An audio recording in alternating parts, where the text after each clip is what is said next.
अस्सलाम वालेकुम। मेरा बेटा अचानक ही ऐसा बीमार हुआ कि मौत के मुंह में पहुंच गया। शोहर मेरा हर हराम था और मैं घर घर सफाई करती थी। बेटे के इलाज के लिए मुझे पैसों की जरूरत हुई तो मैं अपनी बेटी का हाथ थामे एक मालकन के घर तोड़ पड़ी। मालकन ने पैसों के बदले में ऐसी शर्त रखी कि मेरी औसान खता हो गई। उसकी नजर तो मेरे बेटे हामिद के पेट में अचानक ही ऐसी तकलीफ उठी कि वो जमीन पर लोटता रह गया और मैं अपने इकलौते बेटे का ऐसा हाल देखकर तड़प उठी थी। वे फौरन उसे लेकर मोहल्ले के डॉक्टर के पास पहुंची तो पता चला कि हामिद को अपेंडिक्स का दर्द उठा है, जिसका फौरी ऑपरेशन करवाना जरूरी है। हमारे घर तो खाने के भी लाले पड़े थे। मैं ऑपरेशन कहाँ से करवाती। मैं उसे लेकर फौरन ही सरकारी अस्पताल पहुंची, लेकिन वहां जाकर तो मुझ पर कयामत टूट पड़ी जब मुझे पता चला कि सरकारी अस्पताल में इस वक्त तमाम डॉक्टर हड़ताल पर हैं और सारे ही वार्ड बंद पड़े हुए हैं। और जब तक हुकूमत डॉक्टर के मुतालबात नहीं मान लेती, वो किसी मरीज को नहीं देखेंगे। मैं एक एक डॉक्टर के पांव पकड़कर मिन्नत करती रही, लेकिन किसी ने मेरी एक न सुनी। हामिद की हालत खराब से खराब तर होती जा रही थी। मजबूरन मैं उसे लेकर एक प्राइवेट अस्पताल पहुंची तो डॉक्टर ने उसे देखते ही कहा कि 1 लाख रुपए काउंटर में जमा करा दे, हम इस बच्चे का फौरन ऑपरेशन कर देते हैं। मेरा 14 साल बेटा दर्द की शिद्दत से बेहाल था। उसके ऑपरेशन के लिए 1 लाख रुपए जमा कराने थे, जबकि मेरे पर्स में तो 1000 रुपए भी शायद पूरे नहीं थे। मैंने वहाँ भी एक एक शख्स से मिन्नत की और बहुत ज्यादा डॉक्टर के पांव पकड़े तो उसने मुझे कहा कि वो कुछ पैसे कम करवाकर 70,000 रुपए में ये ऑपरेशन कर देगा, जिसमें से वो अपनी फीस नहीं लेगा।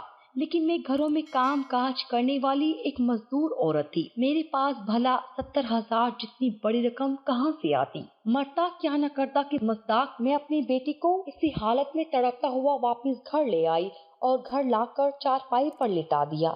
मुझे समझ ही नहीं आ रहा था कि मैं किस तरह अपने इकलौते बेटे को मौत के मुंह से बचाऊं, क्योंकि डॉक्टर ने साफ साफ कहा था कि अगर मैंने फौरन ऑपरेशन ना करवाया तो किसी भी वक्त हामिद के पेट में जहर फैल सकता है, जिससे उसकी जान चली जाएगी। मैंने एक नजर अपने शौहर पर डाली जो दूसरी चारपाई पर बैठा सिगरेट के कश लगा रहा था। मैंने उसे आवाज देकर कहा कि तुम्हारे बेटे की जान चली जाएगी, 70,000 रुपए की जरूरत है। ये सुनकर उसने अजीब सी नजरों से मुझे देखा और कहने लगा कि ठीक है, तो इंतजाम कर ले। उसकी बेहिसी इंतहा पर थी। मेरा कलेजा कटने लगा था। मैंने कहा कि तू कैसा बाप है, अपनी औलाद की खातिर कुछ पैसों का बंदोबस्त नहीं कर सकता। लेकिन मेरी बात सुनी अनसुनी करते वो धुएं के मरगुले बनाने लगा। एक तरफ मेरी सास मेरी बेटी को लिए बैठी चुटिया बना रही थी। मैंने कहा कि अम्मा, तू ही अपने बेटे से कह कि कुछ पैसों का इंतजाम कर दे, मेरा बेटा मर जाएगा। अम्मा ने भी बड़ी बेदिली से कहा कि ये तुम दोनों मियाँ बीवी के आपस का मामला है, मुझे तो इससे कोई लेना देना नहीं। उनका सारा ध्यान बस मेरी बेटी में ही था। सुर्खो सफेद मारूफ अपनी दादी के पास बैठी बाल बनवाने में मसरूफ थी। मैंने एक नजर हकारत से अपनी बेटी को देखा। ना जाने क्यों मुझे अपनी सगी बेटी से इतनी नफरत थी कि मैं उस पर एक नजर डालना भी गवारा नहीं करती थी। और उस वक्त भी मुझे मारूफ बहुत जहर लग रही थी। वो बिल्कुल अपनी बाप जैसी थी और शायद मेरे नफरत करने के लिए एक यही वजह बहुत थी, जबकि मेरा बेटा हामिद मेरे जैसा था और इसलिए उसे उसका बाप और दादी बिल्कुल पसंद नहीं करते थे। कहते हैं कि पोतों में तो दादी की जान बसा करती है, लेकिन हमारे घर तो उल्टी गंगा बह रही थी और मेरी सास की सारी जान मारूफ में ही अटकी रहती थी। वो हर वक्त मारूफ के नाज नखरे उठाती रहती और कभी उसे अपनी आंखों से ओझल न होने देती। रात के इस पहर जब अंधेरा भी फैल गया था, वो मारूफ के साथ ही बैठी उसके नखरे उठा रही थी और मेरे दर्द से तड़पते बेटे पर उन्होंने एक नजर डालना भी गवारा न किया था। हर गुजरते दिन के साथ मुझे मारूफ से मजीद नफरत होने लगी थी। जब हामिद की तकलीफ हद से ज्यादा बढ़ गई और उसका चेहरा पीला पड़ने लगा तो मैंने अपने शौहर की तरफ देखा जो दूसरी चारपाई पर सो चुका था और मेरी सास भी अपने कमरे में चली गई थी। मारूफ एक कोने पर बैठी थी और अपनी गुड़िया से खेल रही थी। मैंने हामिद से कहा कि तुम कुछ देर और सब्र करो, मैं अभी पैसों का बंदोबस्त कर के आती हूँ। मैंने मारूफ का हाथ पकड़ा और बगैर किसी को बताए ही घर से निकल पड़ी, क्योंकि मुझे किसी भी तरह पैसों का इंतजाम करना था और मैं आधी रात को घर से अकेले निकलते हुए डर रही थी। लेकिन अगर मैं अपने शोहर को ये बता देती कि मैं मारूफ को साथ ले जा रही हूँ, तो मारूफ का बाप और दादी कभी मुझे इस बात की इजाजत ना देते। वो दोनों मारूफ को बिल्कुल भी घर से बाहर निकलने ना देते थे, इसलिए मैं उनके सोते ही चुपके से निकल पड़ी। हमारे इलाके की दूसरी तरफ अमीरों का इलाका था। मैं मारूफ का हाथ थामकर सड़क पार करके उस इलाके में आ गई जहाँ मैं एक बंगले में काम करती थी। मैंने अपनी मालकन के बंगले का दरवाजा बजाया तो चौकीदार ने मुझे अंदर जाने की इजाजत दे दी। मालकन के घर अक्सर ही रातों को महफिल सजा करती थी और इसलिए मुझे सारा दिन सफाई का काम करना पड़ता था। मुझे देखते ही मालकन ने हैरत से पूछा कि मैं रात के इस पहर क्या कर रही हूँ। बज़ाहिर वो मुझसे बात कर रही थी, लेकिन उनकी नजरें मारूफ पर जमी हुई थी। सुर्खो सफेद रंगत वाली कद निकालती हुई मारूफ अपनी उम्र से बड़ी मालूम होती थी। उसका हुस्न कयामत खेज था। मैंने उन्हें बताया कि मालकन, मुझे अपने बेटे के इलाज के लिए पैसों की जरूरत है।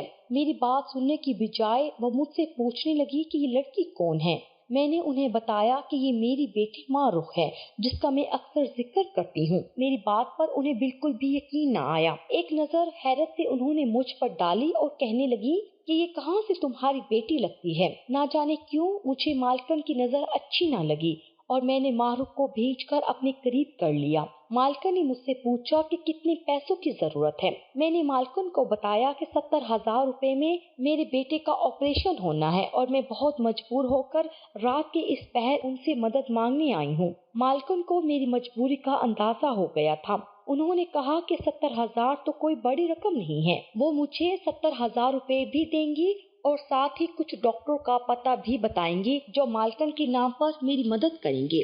लेकिन इस सब के बदले में मालकन ने एक शर्ट मेरे सामने रखी और मालकन की शर्ट जानकर तो मेरे कदमों तले जमीन निकल गई। वो तो मेरी सबसे कीमती चीज मांग रही थी। मैंने मालकन से कहा कि ये तो किसी भी सूरत मुमकिन नहीं है। मालकन ने कहा कि सोच लो, तुम्हारे बेटे की जिंदगी का सवाल है। मैं मालकन को कोई जवाब दिए बिना ही वापसी के लिए पलट गई। रास्ते भर मेरा जहन माजी की वर्क गर्दानी में मसरूफ रहा। अपने आप को इस अजियतनाक रास्ते पर लाने वाली मैं खुद थी। काश कि मैं सही वक्त पर सही फैसला करती तो आज मेरा ऐसा हाल न होता कि मालकन मुझसे यूं सौदेबाजी पर उतर आती। मैंने मालकन को साफ साफ इनकार कर दिया था, लेकिन मेरे पास कोई दूसरा रास्ता मौजूद नहीं था कि जहां से मुझे हामिद की जिंदगी को बचाने के लिए इतने पैसे हासिल हो जाते। जैसे ही मैं घर में दाखिल हुई तो ये देखकर मेरी जान निकल गई कि मारूफ का बाप जागा हुआ था और उसने जब मारूफ को मेरे साथ रात के इस पहर बाहर से आते देखा तो फौरन ही आगे बढ़कर मेरे मुंह पर एक जोरदार थप्पड़ रसीद कर दिया और कहने लगा कि तेरी हिम्मत कैसे हुई जो मेरी बेटी को रात के इस पहर बाहर लेकर चली गई। तुझे जहाँ जाना है जा, लेकिन मेरी बेटी को अपने साथ आइंदा कहीं लेकर नहीं जाना। मैंने कहा कि अगर तुझे अपनी इज्जत का इतना ही पास है तो जाकर खुद पैसे जमा करके ला। मेरे हामिद को मरता हुआ तो मैं नहीं देख सकती। तू कैसा बाप है जिसे सिर्फ बेटी की ही परवाह है क्योंकि वो तेरे जैसी है, और तेरा बेटा तेरे सामने दम तोड़ने वाला है, लेकिन तुझे उसकी रत्ती बराबर भी परवाह नहीं। मारूफ का बाप जो सिगरेट पी रहा था, उसी सिगरेट में उसने मेरे हाथों को जलाना शुरू कर दिया और कहने लगा कि अपनी जुबान ज्यादा ना चला। तुझे जो करना है कर, लेकिन मेरी बिटिया से दूर रह। अपने शोहर का रवैया देखकर मैं फूट फूट कर रोने लगी। हामिद की तकलीफ मुझसे बिल्कुल देखी नहीं जा रही थी और मुझे मारूफ पर पहले से ज्यादा गुस्सा आ रहा था, क्योंकि आज उसकी वजह से पहली दफा मेरे शोहर ने मुझ पर हाथ उठाया था। मारूफ और हामिद दोनों ही मेरी सगी औलाद थी, लेकिन ना जाने क्यों मेरे दिल में मारूफ के लिए बिल्कुल भी ममता के जज्बात पैदा नहीं हो पाते थे। मेरा शोहर जितना ज्यादा मारूफ से मोहब्बत करता, मुझे उतनी ही ज्यादा मारूफ से नफरत होने लगती। सारी रात में हामिद के सरहाने बैठी रोती रही। रह रहकर मालकिन की आवाज मेरे कानों में गूंज रही थी, जो मुझे बहुत आसानी से 70,000 रुपए देने को तैयार थी, वरना इतनी बड़ी रकम तो मैं जमा करने के बारे में सोच भी नहीं सकती थी। लेकिन बदले में जो उन्होंने मुझसे मांगा था वो मैं किसी सूरत उन्हें नहीं दे सकती थी। अगर मेरे शोहर को इस बारे में जरा सी भी भनक पड़ती तो वो मुझे घर से ही बाहर निकाल कर खड़ा कर देता।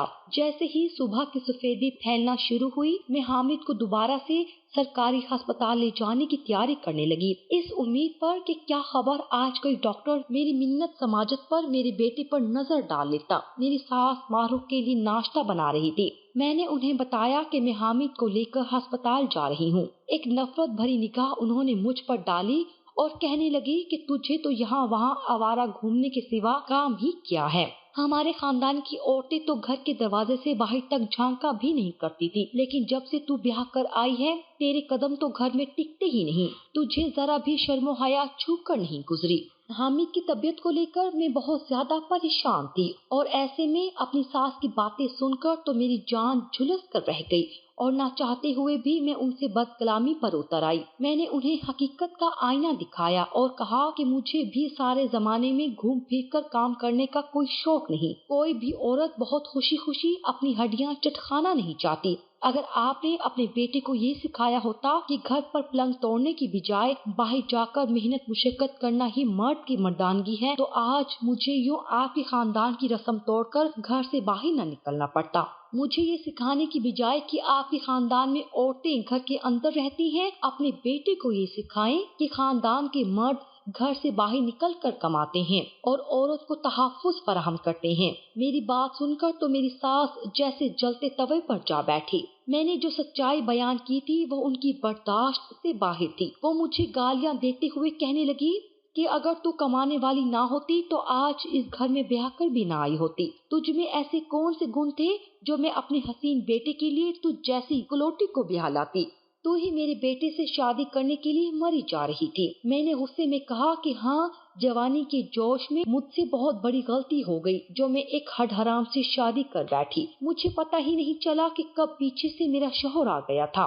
मेरी बात सुनकर कहने लगा कि अगर तुझसे गलती हो गई है तो अब सुधार ले और चली जा यहाँ से, तुझे किसने रोक रखा है। मैंने एक नजर अपने शौहर पर डाली जो आज भी पहले की तरह ही हसीन और वजी था और लड़कियां आज भी पहली ही नजर में उस पर दिलहार जाया करती थी, जबकि मैं तो पहले ही सावनी रंगत की मालिक थी। ऊपर से 2 बच्चों की पैदाइश के बाद तो अब मेरा जिस्म भी बहुत फैल गया था। मैं यहाँ से निकलकर कहाँ जाती, मुझे कौन रखने वाला था। मेरे माँ बाप को मरे जमाना हो गया था और बहन भाइयों ने तो आज तक पलट कर मेरी खबर न ली थी।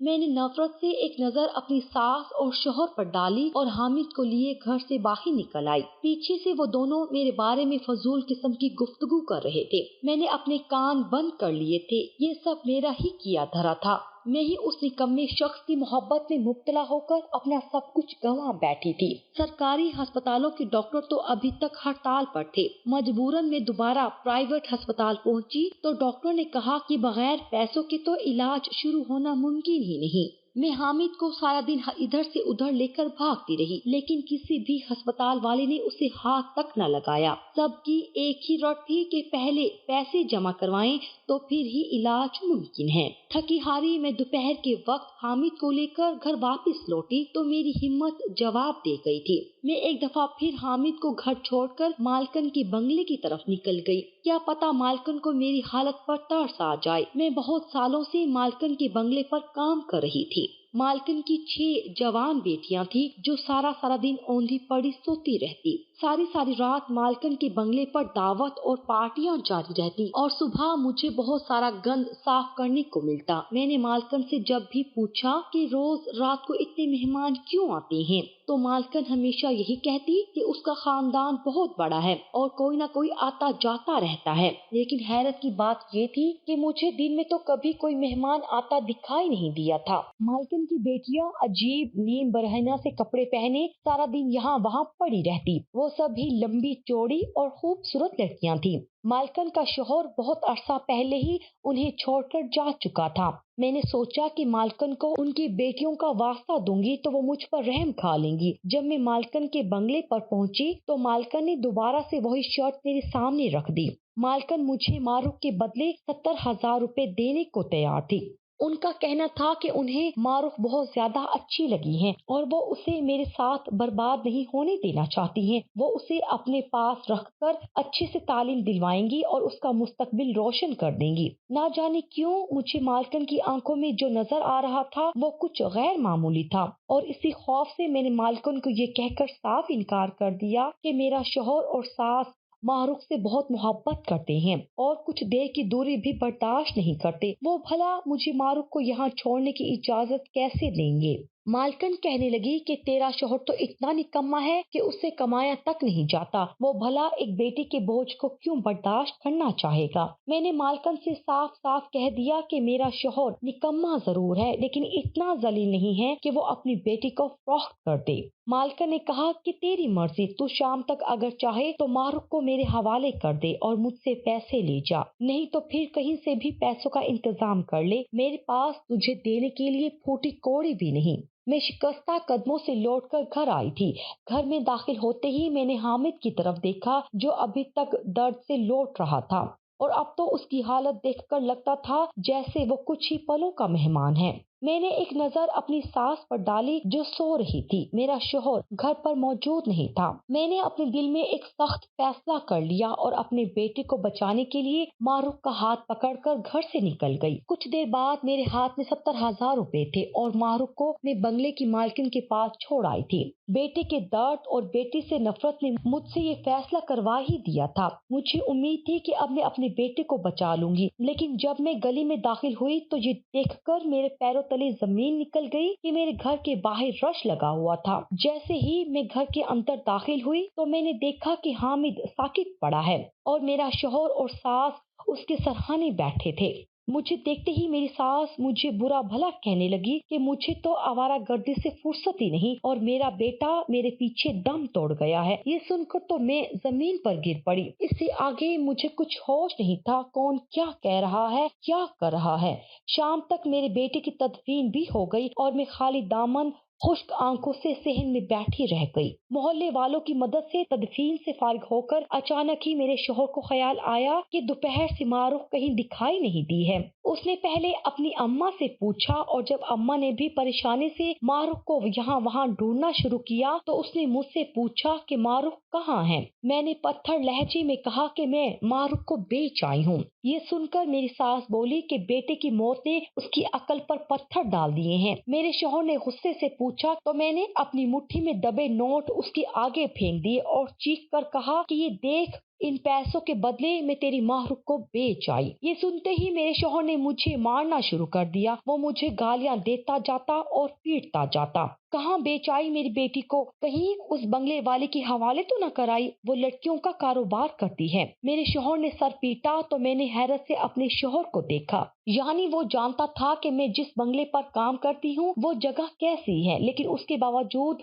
اس نے مجھے نہ روکا کیونکہ میں وہاں سے کما کر اس کے خرچے پورے کر رہی تھی۔ میں نے کہا، ہاں میں بیچ آئی اس بنگلے والی کو۔ یہ سنتے ہی میرے شوہر نے مجھے طلاق کے 3 لفظ سنا ڈالے اور اپنی بیٹی کو لینے بنگلے کی طرف بھاگا۔ میری ساس نے یہ کہہ کر مجھے دھکے دے کر گھر سے نکال دیا کہ ڈائن بھی ساتھ گھر چھوڑ دیتی ہے اور تو نے تو اپنی ہی سگی بیٹی کو بیچ ڈالا۔ میں خالی ہاتھ گلیوں میں پھر رہی تھی۔ ماضی میری نظروں کے سامنے گھومنے لگا تھا۔ میں نے اکثر سن رکھا تھا کہ مرد کا حسن ہی کمائی دیکھی جاتی ہے، لیکن میں تو ہمیشہ سے ہی حسین چیزوں کی عاشق رہی تھی، اور پہلی بار جب میں نے خالد کو دیکھا تو میں پلکیں جھپکانا ہی بھول گئی۔ میں نے آج تک اپنی پوری زندگی میں اتنا حسین مرد نہیں دیکھا تھا، لمبا چوڑا، سرخ و سفید اور بڑی بڑی کنچی آنکھوں والا۔ خالد جیسے میرے دل میں ہی اتر گیا تھا۔ میں بھی جوانی کی دہلیز پر قدم رکھ چکی تھی، لیکن میری سانولی سی رنگت تھی اور میں دیکھنے میں بھی اتنی حسین نہ تھی۔ لیکن اسکول آتے جاتے جب میں خالد کو دیکھتی تو میرے قدم اٹھنا بھول جاتے۔ مجھے گھر کا راستہ تک یاد نہ رہتا۔ میں خالد کو دیکھنے میں اس قدر محو ہو جاتی، لیکن خالد نے تو کبھی نظر اٹھا کر بھی میری طرف نہ دیکھا تھا۔ وہ ہمارے گھر سے 2 گلی چھوڑ کر ہمیشہ گلی کے نکڑ پر بیٹھا ہوتا۔ اب تو میں اسکول جانے سے پہلے گھنٹوں گھنٹوں تیار ہوتی۔ ایک دن میں نے ہمت کر کے خود ہی خالد کو اپنی محبت کا فسانہ سنا ڈالا۔ اس وقت تو خالد نے نظر اٹھا کر بھی میری طرف نہ دیکھا۔ وہ دیکھتا بھی کیوں؟ کیونکہ اسے تو اپنے حسن پر غرور تھا۔ ہر لڑکی ہی اس پر فدا تھی، لیکن وقت گزرنے کے ساتھ ساتھ اسے پتا چلا کہ حسن ہی سب کچھ نہیں ہوتا، شادی کرنے کے لیے کمانا بھی پڑتا ہے۔ اور یوں اس کی شادی نہ ہوئی۔ میں اس کے گھر کے پڑوس میں ہی سلائی کا کام کرنے جاتی تھی۔ وہ اب بھی میری نگاہوں کا محور تھا۔ پورے 2 سال بعد میں نے پھر اسے اپنی محبت کا اظہار کر دیا۔ اس بار اس نے ایک نگاہ مجھ پر ڈالی اور پھر اگلے کچھ ہی دنوں میں اپنی ماں کو رشتہ دے کر میرے گھر بھیج دیا۔ پہل تو میرے بھائیوں نے یہ کہہ کر صاف انکار کر دیا کہ خالد کوئی کام نہیں کرتا اور وہ ایک ایسے شخص سے اپنی بہن کی شادی نہیں کر سکتے، لیکن جب میں نے گھر میں ہنگامہ برپا کیا تو میرے بھائیوں نے یہ کہہ کر میری شادی خالد سے کروا دی کہ اب اس دہلیز پر کبھی پلٹ کر نہ آنا، اور یوں میرا رشتہ اپنے گھر والوں سے ختم ہو گیا۔ شادی کے بعد مجھے پتا چلا کہ میری ساس تو اس شادی کے لیے راضی ہی نہیں تھی۔ ان کے خاندان میں لڑکیاں گھر سے باہر نہیں نکلا کرتی تھی، جبکہ میں ایک کام کرنے والی لڑکی تھی اور میں خالد کی جیسی خوبصورت بھی نہیں تھی،